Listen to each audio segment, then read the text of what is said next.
Been in HR as a HR assistant for 2 years, no one lets me shadow them. Please may you go over the disciplinary process and poor performance. So this is too much to go over in one video, so I'm going to do the disciplinary process first. And ACAS is a great place to start because they are the ones that set the guidelines for what you do in a disciplinary process. The first thing that you would always do is try and deal with this informally first. Your disciplinary process is always the last thing that you would resort to. This is exactly what ACAS recommends. So you would use the disciplinary process for unacceptable or improper behaviour, otherwise known as misconduct, or performance or capability, whatever your organisation calls it. Generally, within your disciplinary procedure, you would have some examples of what misconduct looks like. This is some of the examples that ACAS gives. And this is your more serious gross misconduct type of behaviour. And my rule in disciplinaries is that process is king, or queen, or whatever you want it to be, but just follow it. So you always deal with things promptly, you definitely always act consistently, you always make sure that you gather all of the facts. And you would notify the employee in writing and you give them as much information as you possibly can. Because in the disciplinary meeting, that's their opportunity to give their side of the events. There are minimum things that you need to include in the notification, such as their right to be accompanied, losing a date and time that isn't too soon but isn't too far away. You always make sure that you've planned enough time, as these meetings can go on for quite a long time.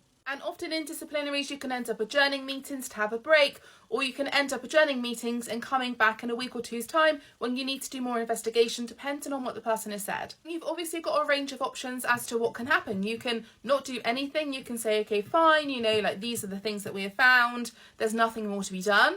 Or you can go anything from a written warning to dismissing somebody. And unless you're taking no action, the employee always has a right to appeal. So you would notify them of the outcome of the meeting and then say that they have a right to appeal. And then the appeal would always be dealt with someone that hasn't been involved in that process. When you're deciding on those decisions, you always need to be mindful of any other cases that have happened in the workplace and any precedents that have been set, because you can't have one rule for one and one rule for another, because as we remember previously, you need to be completely impartial. And you also can't do anything that isn't outlined in your disciplinary process. So you can't dismiss someone for gross misconduct if that's only defined as misconduct in your policy, unless there's a real exceptional circumstance. You may also want to consider during the process whether it's appropriate to suspend someone pending the investigation, and that can be done with or without pay. So that's a bit of a whistle-stop tour on disciplinaries, but I hope it helps.